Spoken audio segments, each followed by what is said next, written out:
দখলদার ইসরায়েলি বাহিনী এবং ফিলিস্তিন পুরোদমে যুদ্ধ চলছে, যার জেরে পৃথিবী এখন তৃতীয় বিশ্বযুদ্ধের দ্বারপ্রান্তে।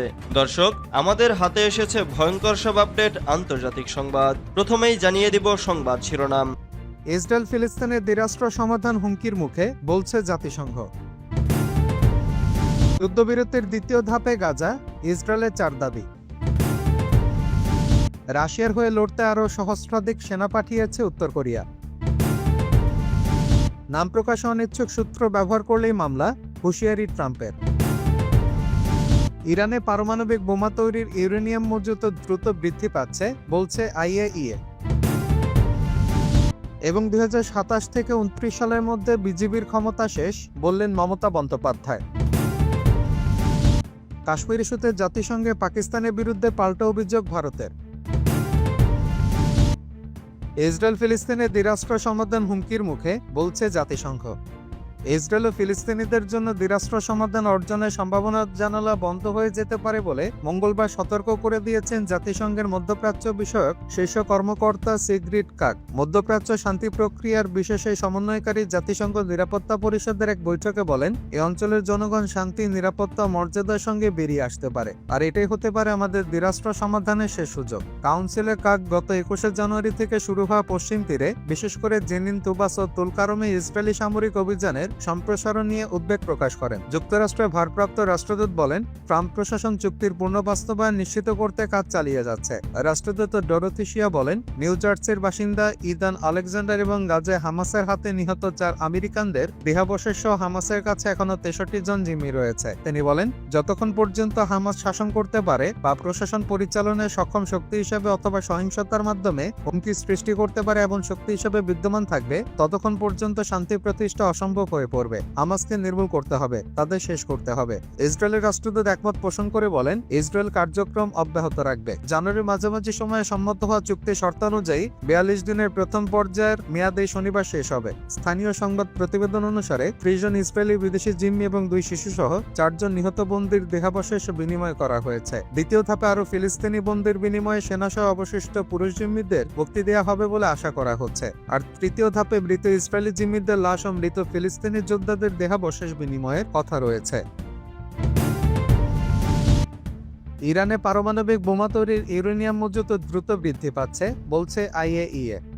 জাতিসংঘের পরমাণু পর্যবেক্ষণ সংস্থার 2টি প্রতিবেদনে বুধবার দেখা গেছে, ডিসেম্বরে ইউরেনিয়াম মজুদে নাটকীয় গতি বাড়ানোর ঘোষণার পর থেকে ইরানে ইউরেনিয়ামের মজুদ প্রায় পারমাণবিক বোমা তৈরির মানের কাছাকাছি পৌঁছেছে। এছাড়া অমীমাংসিত বিষয়গুলো সমাধানের কোনো অগ্রগতি হয়নি। পারমাণবিক বোমার মানের প্রায় 90% কাছাকাছি 60% পর্যন্ত ফিসাইল বিশুদ্ধতায় সমৃদ্ধ ইউরেনিয়ামের মজুদ পশ্চিমা শক্তিগুলোর জন্য দীর্ঘদিনের উদ্বেগের বিষয় হয়ে দাঁড়িয়েছে। তাদের বক্তব্য, এত উচ্চ স্তরে ইউরেনিয়াম মজুদ করার কোনো বেসরকারি যৌক্তিকতা নেই। ইরান বলছে তারা শুধুমাত্র শান্তিপূর্ণ পরমাণু শক্তি চায়। যুক্তরাষ্ট্রের প্রেসিডেন্ট ডোনাল্ড ট্রাম্পের প্রশাসন পরমাণু কর্মসূচি নিয়ে ইরানের উপর চাপ সৃষ্টির পরিকল্পনা করছে বলে জানিয়েছেন। তবে আন্তর্জাতিক আণবিক শক্তি সংস্থা বা আইএইএ বলেছে, ইরানের কর্মকাণ্ডের উপর নতুন করে নিষেধাজ্ঞা আরোপের জন্য কূটনীতির সময় ফুরিয়ে আসছে।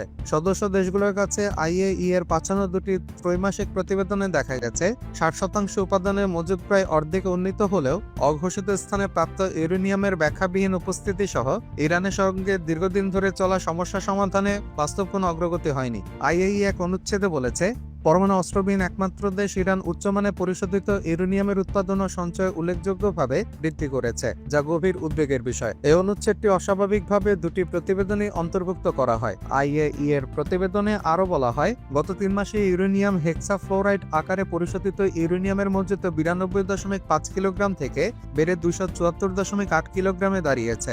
আইএইএ এর মানদণ্ড অনুযায়ী 6টি পরমাণু বোমার জন্য তাত্ত্বিকভাবে এটুকু ইউরেনিয়ামই যথেষ্ট।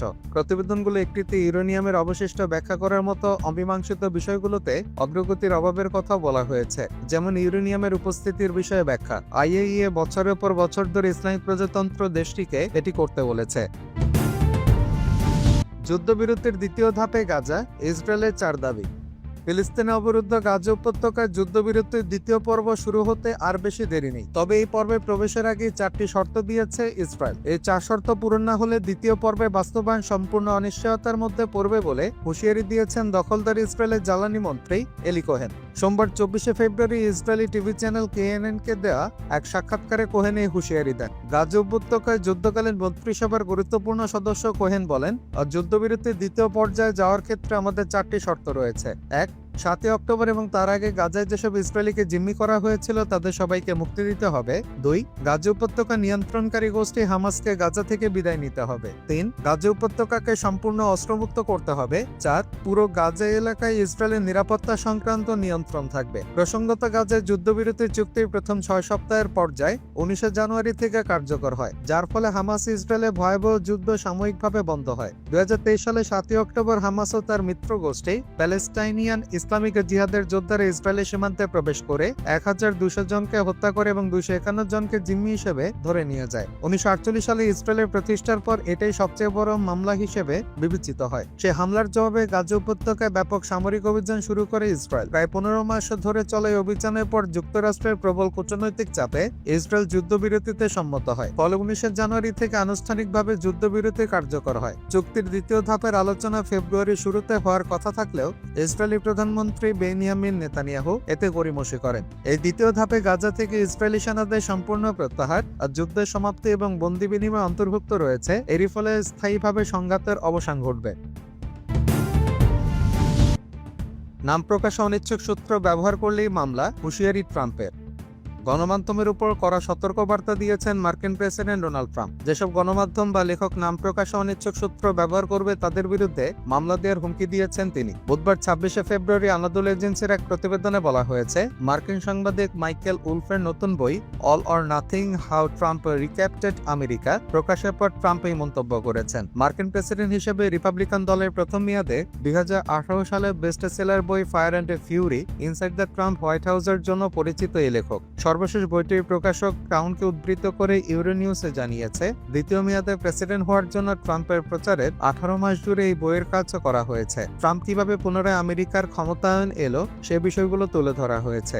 এ নিয়ে নিজের মালিকানাধীন সামাজিক যোগাযোগ মাধ্যম সোশ্যাল ট্রুথে এক পোস্টে বলা হয়েছে, বেনামি বা অফ দ্য রেকর্ড উদ্ধৃতি সহ জাল বই এবং গল্পগুলো বের হচ্ছে, এগুলোর বিরুদ্ধে আইনি ব্যবস্থা নেওয়া হবে। উলফের সর্বশেষ কাজকে মানহানিকর কল্পকাহিনী আখ্যা দিয়ে মার্কিন প্রেসিডেন্ট বলেন, এই নির্লজ্জ অসততার জন্য বড় মূল্য দিতে হবে। আমি এটা আমাদের দেশের সেবা হিসাবে করব। কে জানে, হয়তো আমরা কিছু সুন্দর করে আইন তৈরি করব। এদিকে যুক্তরাষ্ট্রের নতুন মন্ত্রিসভার প্রথম বৈঠকের খবর সংগ্রহে এপি, রয়টার্স ও ব্লুমবার্গ সহ কয়েকটি সংবাদ সংস্থা সাংবাদিকদের প্রবেশ করতে দেয়নি হোয়াইট হাউস। ট্রাম্প প্রশাসনের মিডিয়া কভারেজ সম্পর্কিত নতুন নীতি অনুযায়ী এই সিদ্ধান্ত নেওয়া হয়েছে।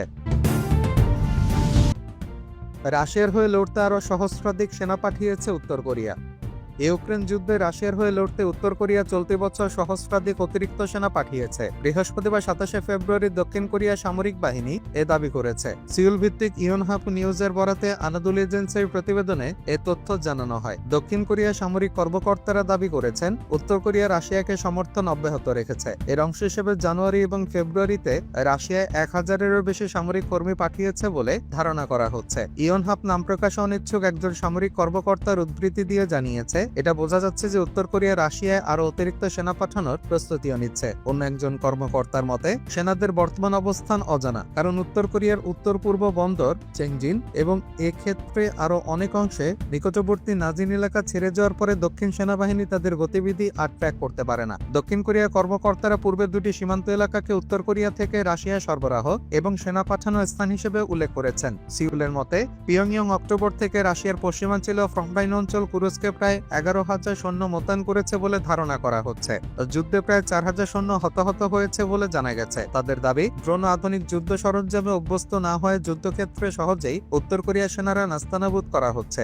এবারও রাশিয়া পাঠানো অতিরিক্ত সৈন্যদের কুরস্কে মোতায়েন করা হয়েছে কিনা তা এখন স্পষ্ট নয়। তবে দক্ষিণ কোরিয়ার প্রতিরক্ষা মন্ত্রণালয়ের একজন কর্মকর্তা সর্বশেষ সেনা প্রেরণের বিষয়টি নিশ্চিত করতে অস্বীকৃতি জানিয়েছেন। তিনি বলেছেন, মন্ত্রণালয় উত্তর কোরিয়া সামরিক কার্যকলাপ নিবিড়ভাবে পর্যবেক্ষণ করছে, পরে বিস্তারিত জানানো হবে। 2027 থেকে 29 সালের মধ্যে বিজেপির ক্ষমতা শেষ, বললেন মমতা বন্দ্যোপাধ্যায়।